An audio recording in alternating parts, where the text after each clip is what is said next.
The 26th President of the United States of America, Theodore Roosevelt Jr., was born October 27, 1858 in New York City.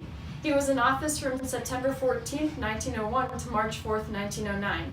He died 10 years later on January 6, 1919 and is buried at Young's Memorial Cemetery in Oyster Bay, New York. Here today we have our special guest, back from the dead, Theodore Roosevelt himself. Hi Angela, thank you so much for having me. I feel so honored to be here. It's so great to have you here, Theodore. Please, call me Teddy. No need for such formalities here. Alright then, today I wanted to start off by asking how it felt when you suddenly became president. I do think it was such a tragedy what happened to William McKinley, but with my determination, I felt like I was bringing a new kind of young energy to the White House, being only 42 years old. How was your campaigning for your second term? Well, it all went well seeing as I was elected as president, and I did end up beating my Democratic opponent out in Bee Park. And I would say it was definitely a challenge getting the Republican conservatives to elect me, seeing as we never really saw eye to eye on all the topics. That's understandable. So Teddy, how's your family? Were they supportive during your time in office? So I would definitely say that even though my parents, Theodore Roosevelt and Martha Stewart Bullock, and my wife, Alice Lee, and brother Elliot, who was always jealous of me and my accomplishments, even though they died, I think they'd still be really proud of what I've done and who I've become. And I can definitely say that I received a lot of support from my wife, Edith, Caro, and my sisters, Corinne and Anna. What college did you attend to assume such a high position in American politics? So I actually did attend Harvard, where I got my bachelor's in law, and I started to attend Columbia, but I decided not to finish my academics there. While in office, who did you have to help you accomplish so many great things? Due to the unfortunate circumstances that I was elected as president for my first term, I didn't have a vice president, but for my second term, I had my trusted right-hand man, Charles Fairbanks.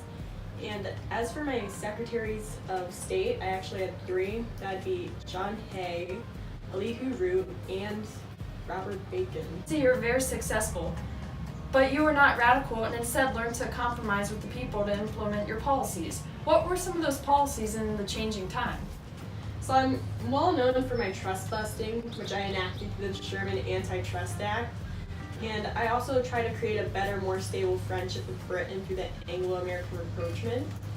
I tried improving military reforms in the Spanish-American War, and also try to improve racial relations by inviting Booker T. Washington to dinner at the White House.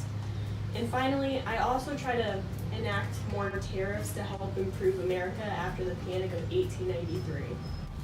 What other successes did you have outside of your time in office? So before my presidency, I led the group of Rough Riders in the Spanish-American War, and after my election, I was in the Progressive Party, which was also known as the Bull Party, because I felt as strong as a bull moose. Wow, with all that, you must have gotten some recognition, right? I received the Nobel Peace Prize and the Army Medal of Honor posthumously. There are 18 schools named after me, and a room in the White House called the Roosevelt Room. There's also a statue from my Rough Rider days. I'm also featured in the Knighted Museum, and I'm on Mount Rushmore. Wow, that is a lot, but you deserve all the great recognition. We'll be right back with our guest, Teddy, after this short break.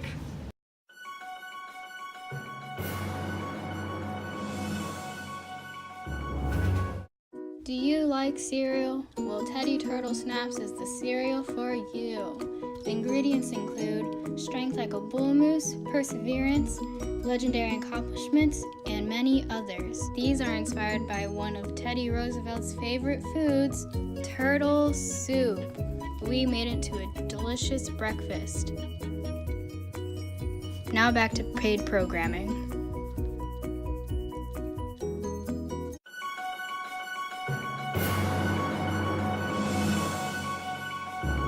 We're back. If you're just now joining us, we have a very special guest, Theodore Roosevelt, with us to ask him some questions about his presidency. Did you have to deal with any major court cases within your presidency? If so, what did you do? So during my presidency, I was involved in the Northern Securities case, which actually ended monopolistic companies through the Sherman Antitrust Act. What were some of your scandals of administration? Many of those include the Brownsville Affair, my attempt to implement a progressive ticket, some issues involving the Panama Canal, and many bad negotiations. What were some obstacles you had to overcome during your time in office? Many of these include things involving the Sherman Antitrust Act and the Panic of 1907. While you were in office, what major events occurred? So, some nationwide events that occurred during my presidency included the ending of the Boxer Rebellion, a horrendous earthquake that happened in San Francisco. On a much lighter note, the Wright brothers' first controlled flight, the Third Olympics in Missouri, and the New Year's Eve ball drop starting. A few world events that occurred during my presidency include the Second Olympic Games in Paris, the passing of Queen Victoria, the Russo-Japanese War, an underground fire in France, and men who reached North Pole. It seems to me that we're running out of time. How about a lightning round of facts many people may not know about your life? You have 1 minute to say everything really fast. I got my first shotgun when I was 14. My mom and wife died on the same day. I'm the national park president with 230 million acres of land to the national parks. I was the first president to leave the country while in office. I'm blind in my left eye because of a boxing injury. I was the first president to be in flight with the Wright brothers. I'm the fifth cousin to FDR. I was well known to go skinny dipping in the Potomac River. And finally, while preparing to give a speech, I was shot in the chest, but then proceeded to tell my speech saying it takes more to kill a bull moose. Wow, that last fact was really a shocker. I bet not many people in the audience knew that one. Well, it was great having you here with us today, Teddy. Oh, thank you so much for having me. That's a wrap for this week's episode of Crew News. We'll see you next week with William Howard Taft. Thank you and good day.